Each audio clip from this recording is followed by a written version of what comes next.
What if I told you that there was a game that pioneered the Battle Royale genre before anyone had even heard of PUBG or Fortnite? What about if the same game was once number 3 most played game on Steam, with streamers making millions of dollars and tournaments drawing massive audiences? What if I told you that in just 6 months it lost 91% of its player base and became a ghost town, just full of zombies? This is H1Z1, a game that went from hero to zero faster than any major title in gaming history, but unlike other games that slowly faded away, H1Z1's death wasn't just a gradual decline. It was a massacre. There was a literal day when everything changed, when 2 competitors arrived and turned it from the king of battle royales into a historical footnote. Today the game exists as Z1 Battle Royale, with lobbies that struggle to fill even 15 to 20 players, but this story isn't just about one game's failure. It's about the first to market, losing focus on what happens when innovation isn't enough to survive a disruption. But let's go back to the very beginning. H1Z1's story begins with the zombie survival craze of the early 2010s. DayZ had proven that there was a massive appetite for post-apocalyptic survival games, and every developer wanted their piece of the pie. Sony Online Entertainment, later to become Daybreak Games, saw an opportunity to create the definitive zombie survival experience. When H1Z1 launched into early access on January the 15th, 2015, it wasn't a battle royale game at all. It was a traditional zombie survival experience. Players spawned in a post-apocalyptic world, scavenged for supplies, built bases, and tried to survive against both zombies and other players. The promise was simple: create the most authentic zombie apocalypse simulation possible. The response was immediate and overwhelming. H1Z1 sold over 1 million copies within its first 2 months, proving that there was a genuine hunger for this type of experience. Players loved the detailed survival mechanics, the tension from player v player encounters, and the authentic feeling of living through a zombie outbreak. Early H1Z1 was pretty sophisticated. Players needed to manage hunger, thirst, and health while dealing with zombie threats. Base building was extensive, allowing for complex fortifications and community settlements. The PvP was intense and meaningful. Losing meant losing everything that you'd worked for, creating genuine stakes for every encounter. But buried within this survival game was the game mode that would change everything: Battle Royale. Originally introduced as just another game mode alongside the main survival experience, it would eventually consume and ultimately destroy everything H1Z1 had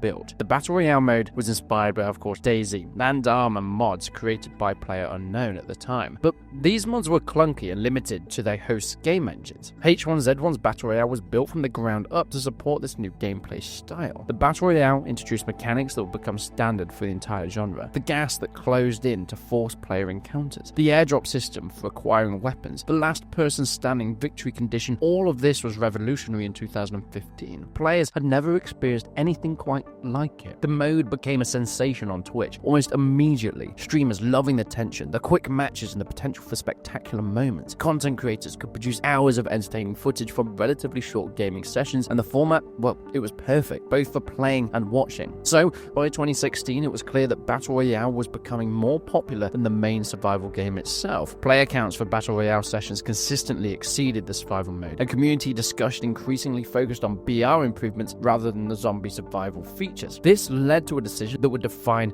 the future and ultimately seal its fate. In February 2016, Daybreak announced they would split H1Z1 into 2 separate games: Just Survive and King of the Hill. King of the Hill was the Battle Royale version, and it was a phenomenon. In 2017, the game regularly held the number 3 spot among the most played games on Steam, behind only juggernauts like Dota 2 and CSGO. Peak concurrent player counts reached 150,000 players, and the game maintained consistent populations that most developers could only dream of. The competitive scene exploded around King of the Hill, tournaments offering hundreds of thousands of dollars in prize pools. The professional players became genuine celebrities in the gaming community. The game's skill ceiling was so high to support serious competition whilst remaining accessible to casual players. Major streamers built their careers around H1Z1s, like Summit, Tim the Tapman, and others, drawing thousands and thousands of viewers to their sessions. And the game became appointment television for many audiences, with regular tournaments and events drawing massive viewership. It wasn't just a game, it was a cultural phenomenon at the time. Memes, highlight reels, and community content that flourished around the title. For nearly 2 years, H1Z1 King of the Hill owned the Battle Royale genre completely. There was no real competitors, no alternatives that offered the same polished experience. Daybreak had created something genuinely unique and valuable, and this seemed poised to rise to success for years to come. But the gaming industry is fragile, and competition was coming faster than anybody expected. Despite its success, H1Z1 King of the Hill had problems that were becoming increasingly difficult to ignore. The community was growing frustrated with the pace of development, technical issues, and what many saw as Daybreak's lack of ambition in improving the game. Desync issues plagued competitive play, making making precise shooting unreliable. The game engine, originally designed for a completely different type of experience, struggled with the demands of fast-paced battle royale action. Hit registration problems and server instability created a frustrating experience that drove away competitive players. Daybreak's approach to monetization also created community friction. Cosmetic crates and skin gambling became controversial, and many players felt the company was more focused on extracting money than improving gameplay. Updates became infrequent and often failed to address fundamental issues. While the community clamored for new maps, better netcode, and gameplay improvements, the developers seemed content just maintaining the status quo. So, by late 2016 and early 2017, industry insiders were aware that PlayerUnknown himself, the original creator of the Battle Royale mods that had inspired H1Z1, was working on his own game. PUBG was coming, and it promised to address many of the issues that plagued Daybreak's title. March 23rd, 2017. This is the day, really, that H1Z1 died, though nobody realized it at the time. On this date, PlayerUnknown's Battleground launched into early access. Within hours, it was clear that the Battle Royale landscape had fundamentally changed. PUBG's launch wasn't just successful, it was revolutionary. The game immediately began attracting players away from H1Z1, and these weren't just casual defections. Core H1Z1 players, streamers, and competitive players had become gravitating towards the new experience. And what made it so immediately attractive? Well, the gunplay just felt more realistic and satisfying. The map was bigger and more detailed. The graphics were significantly better, and more importantly, technical execution was superior. Fewer desync issues, better server performance. All of this meant that the streamer exodus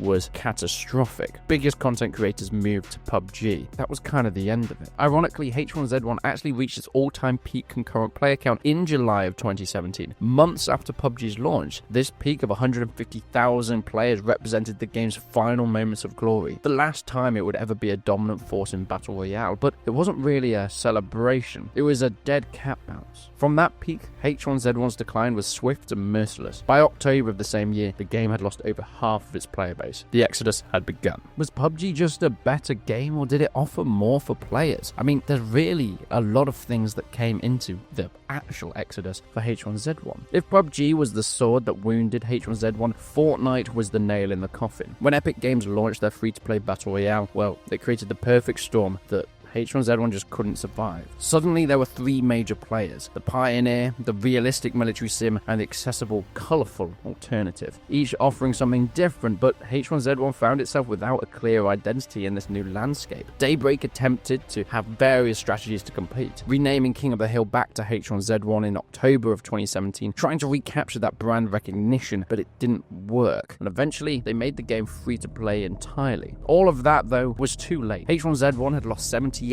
of its peak player base. The decline was accelerating, not slowing. Players weren't just leaving temporarily to try other games, they were leaving permanently, and they weren't coming back. The final crushing blow came in February of 2018, when data revealed that H1Z1 had left 91% of its player base back in 2017. This wasn't a gradual decline, it was a complete collapse. Once the number 3 title on Steam, now struggling to maintain even basic matchmaking functionality, Daybreak refused to accept this defeat quietly. Through 2018 and beyond, their attempt of multiple strategies to revive H1Z1's fortunes, each more desperate than the last. In 2018, of course, as mentioned, the game was rebranded, but it was rebranded again as Z1 Battle Royale, attempting to capitalize on the nostalgia for the original H1Z1 experience. The community response was mixed at best. Some long-term fans appreciated the attempt to recapture the magic, but most players had already moved on. Z1 Battle Royale still just kind of exists, but is empty. Current player count regularly fall below 1,000 users, and finding full lobbies during off-peak hours is nearly impossible. Daybreak appears to be maintaining the game to a minimal capacity, but updates are rare and genuinely limited to basic maintenance. Meanwhile, the games that displaced H1Z1 continue to thrive. PUBG maintains millions of active players, Fortnite remains a cultural phenomenon, and hundreds of millions of registered users are still there. Apex Legends, Warzones, and other newcomers continue to innovate and attract huge audiences. So what exactly went wrong? First of all, it was just limitations. H1Z1 was built on an engine designed for a different type of game entirely. The technical foundation that was supported zombie survival wasn't optimal for the faster-paced battle royale action. Daybreak became complacent during the period of marketing dominance. Whilst they should have been innovating aggressively and addressing issues, they seemed content to maintain the status quo. The constant rebranding from H1Z1 to King of the Hill, H1Z1 again to Battle Royale, confused people. Nobody knew what the game was, and that brings it back to identity. There was no identity for this title. It seemed like it was floating in the water in a collapsed state. Nobody knew what it was called, nobody knew what the game was about, and nobody knew if it really had any future. Now, there's another side to this, because H1Z1, it's got a story of one that missed opportunity and kind of squandered its potential. A game that pioneered the Battle Royale genre and created the template for, well, one of the most popular gaming formats, but over 150,000 concurrent players, now struggling to fill lobbies of 20 people. There's a lot of lessons to be learned. It reminds us that in the gaming industry, being first isn't always enough. Innovation must be paired with execution, technical excellence, and ongoing commitment to improvements. A great idea poorly executed will always lose over a good idea executed brilliantly. The day H1Z1 died wasn't when the server shut down, or when the last player logged off. It was March the 23rd, 2017, when PUBG launched and showed the world what H1Z1 could never be. From that moment, everything that followed was just slow recognition of what had already happened. But let me know what you think. Do you think there was a specific day when H1Z1 finally collapsed, or was it always something that was an inevitable end for the series?